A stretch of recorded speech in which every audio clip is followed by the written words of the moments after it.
మనం చాలా అనుకున్నాం రండి ఏమంటుందో బైబిల్ రెఫరెన్స్ చిన్నప్పటి నుంచే చెప్పాలండి, చిన్నప్పటి నుంచే చెప్పాలి. చిన్నప్పటి నుంచి బైబిల్ ఏమైనా ఉందా? ఉంది. బైబిల్ ఏముంది? యెషయా భార్య చూసినట్టయితే వాళ్ళకి ప్రవక్తలు యెషయా భార్య ప్రవచించేవాళ్ళు. వాళ్ళ పుట్టిన కుమారుడు అనే వ్యక్తి ఫస్టే అమ్మా నాన్న ఏమనుకుంటా ప్రవచనం చెప్పాడు. సమయుడు జీవితం చూసినట్టయితే చాలా చిన్న వయసులో పాలు విడవంగా తీసుకెళ్ళి యాజకుని ముందు తీసుకెళ్ళింది. వెనక తన మొక్కడం తెలిసింది.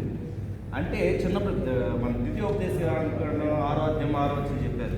వాళ్ళు చిన్నప్పటి నుంచే మనం నేర్పించి కూర్చున్నప్పుడు, లేచినప్పుడు, నడిచినప్పుడు, పడుకున్నప్పుడు కూడా ఈ విషయం ఎప్పుడు చెప్తాను. నాకు ఏదో సంబంధం లేదు. అయితే పరలోక రాజ్యం దానికి వచ్చేసేపాటిగా రోమపత్రికలో చెప్పినట్టుగా ధర్మశాస్త్రం కింద ఉన్న వాళ్ళు లెక్క వేరుగా ఉంటుంది, ధర్మశాస్త్రం లేని వారికి లెక్క వేరు ఉంటుంది. ధర్మశాస్త్రం లేని వాళ్ళు క్రియల ఆధారంగా వెళ్తారు.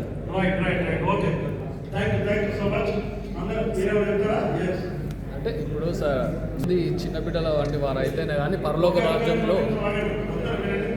నేను మార్పు చెంది ఈ చిన్న బిడ్డల్లాగా మార్చితేనే కానీ పరలోక రాజ్యంలో ప్రవేశించారని యేసుక్రీస్తు ప్రభు చెప్పిండు కదా.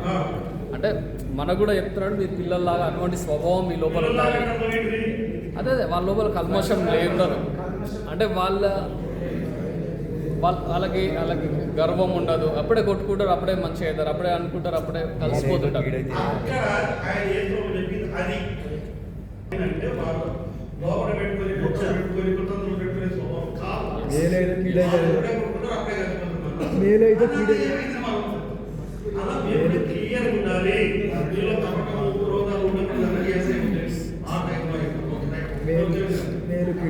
అంటే సో అందరి కొరకు అన్న నా కొరకు అందరి బైబిల్లో నరుని హృదయము బాల్యము నుండి చెడ్డది. హార్ట్ ఒక అమ్మ కడుపులో పడ్డప్పుడు కన్ను తయారు కాదు, చెవు తయారు కాదు, హార్ట్ ఫామ్ అవుతుంది ఫస్ట్. కాబట్టి బై బర్త్ సిన్ అంటే హార్ట్లో నుండే పాపం వచ్చేస్తుంది అన్న. కాబట్టి పాపం ఎప్పుడు మొదలైందో రక్షణ కూడా అప్పుడే మొదలవుతుంది. కాబట్టి ఒక బిడ్డ అమ్మ కడుపులో ఉన్నప్పుడు నుండే రక్షణ పొందగలడు. This is true. బైబిల్ ప్రకారం హృదయం అన్నిటినీ గ్రహించును. హార్ట్లో ఉన్నప్పుడు అన్ని వాళ్ళు గ్రాస్పింగ్ చేస్తారన్న. అమ్మ కడుపులో ఉన్నప్పుడే నేర్చుకోవడం స్టార్ట్ అవుతుంది. చెప్తారు ఉన్న బిడ్డ కూడా వినాలి.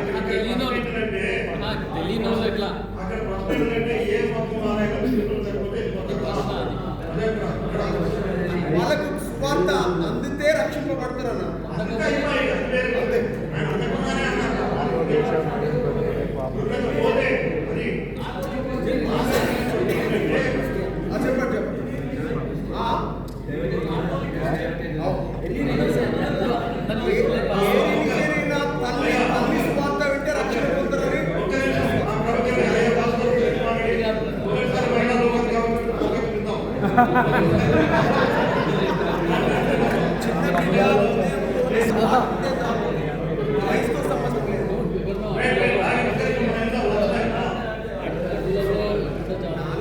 సార్ వినిపించట్లేదు సార్.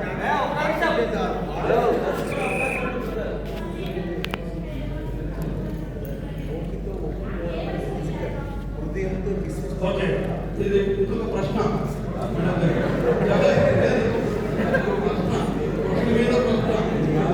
Very good. మీరందరూ ప్రశ్నలు అడుగుతున్నారు, చాలా సంతోషం. జవాబు చెప్పండి. ప్రశ్న అడుగుతున్నారు అర్థం ఏంటిది? Okay, very good. చాలా పరిపూర్ణం అవుతుంది.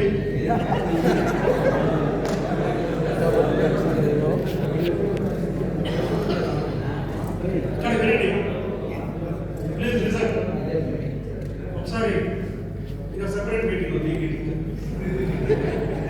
ఇప్పుడు అందరికి చిన్నపిల్లలు ఒకవేళ ఏ మతం వారైనా చిన్నపిల్లలు చెప్పకుండా డైరెక్ట్గా వెళ్ళిపోతారనుకుంటే కరెక్ట్ కాదు. ఎందుకంటే పాత నిబంధనలు ఉన్న కొత్త నిబంధనలు మీరు ఎత్తినట్టుగా ప్రతి వారికి రక్షణకు ఆధారం యేసయ్య రక్తం, విశ్వాసం. చిన్నపిల్ల పెద్ద పిల్ల వయసుతో మనం లెక్క చెప్పలేము. 3 సంవత్సరాలు మంచోడా, 10 సంవత్సరాలు మంచోడా మనం చెప్పలేము. వికెనాట్ జడ్జ్. అట్లే లేదు. ఇన్నోసెంట్ ఇప్పుడు 2 సంవత్సరాల పాటు ప్రార్థన చేస్తే దేవుడు విన్నాడు. బిల్లీ గ్రామ్ కూతురు తెలుసా? బిల్లీ గ్రామ్ కూతురు యాండీ గ్రామ్ గారికి వచ్చింది హైదరాబాద్. 3 years లో రక్షణకు వచ్చినాడు. యేసులో నమ్మినప్పుడు 3 years మళ్ళీ రక్షణకు ఉంటారు. సో కాబట్టి దేవుడు దయచేసి గమనించండి, రక్షణ అనేది ఉచితంగా ఎవరికి రాదు. It is by faith. విశ్వాసం ద్వారానే వస్తుంది. చిన్నపిల్లల విశ్వాసం చాలా సింపుల్. కాబట్టి వాళ్ళు తప్పకుండా పరిచయం చేయాలి.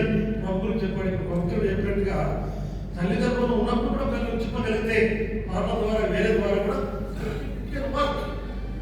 చేయగలరు. కానీ వాళ్ళు వినడం ఒప్పుకోవడం చాలా ఇంపార్టెంట్. రోమా 10:9 ఎందుకు రక్షణ పొందాలంటే యేసు ప్రభువుని నోటితో ఒప్పుకోవాలి, నీ హృదయంలో రక్షింపబడదు. అంతే, హృదయంలో నమ్మాలి, నోటితో ఒప్పుకోవాలి, అది రక్షణ. కానీ చిన్నపిల్లలు కూడా నమ్ముతారు, చిన్నపిల్లలు కూడా ఒప్పుకుంటారు, మనం చెప్తే వాళ్ళు చేస్తారు. కానీ ఈ ఏజ్ వరకు మనం 13 years 14 years ఏజ్ ఫిక్స్ చేయలేము. ఎందుకంటే మన మనిషిని జడ్జి చేయలేము. పెద్దవాళ్ళు కూడా మంచి ఉండొచ్చు, చిన్నవాళ్ళు కూడా. ఇక్కడే కేవలం మన బైబిల్ చూస్తే కొన్నిసార్లు కేవలం ఆలోచన చెప్పినట్టు, మానవుని ఆలోచన కేవలం చెప్పినట్టు. ఈ అవినేత ఇప్పుడు అవినేతనే స్టార్ట్, అవినేతనే ఉంది ఫుల్గా. ఆలోచనలకి కేవలం చిన్నగా తయారైపోతుంది. కేవలం యేసయ్య రక్తమే దాన్ని సెట్ చేయగలరు. ఎందుకంటే అంత మర్యాద లేకంటే ఇంకొక విషయం, ఇంకొక మాట చెప్తాను. ఒకవేళ రక్షణ చిన్న పిల్లలకు అంటే ఫర్ ఎగ్జాంపుల్ మనం 3 years 4 years అందుకంటే ముందు వాళ్ళకి విశ్వాసం లేకుండానే రక్షణ అనుకున్నాం అనుకోండి, వాళ్ళ యేసు అందరూ అప్పుడే చంపేయచ్చు కదా. అర్థమైంది కదా? అప్పుడే తీసుకుంటే డైరెక్ట్ అక్కడ ఉంటారు కదా, ఇక్కడ ఎందుకు వాళ్ళు అంటే దేవుని ఉద్దేశం అది కాదు అసలు. కాదు కదా.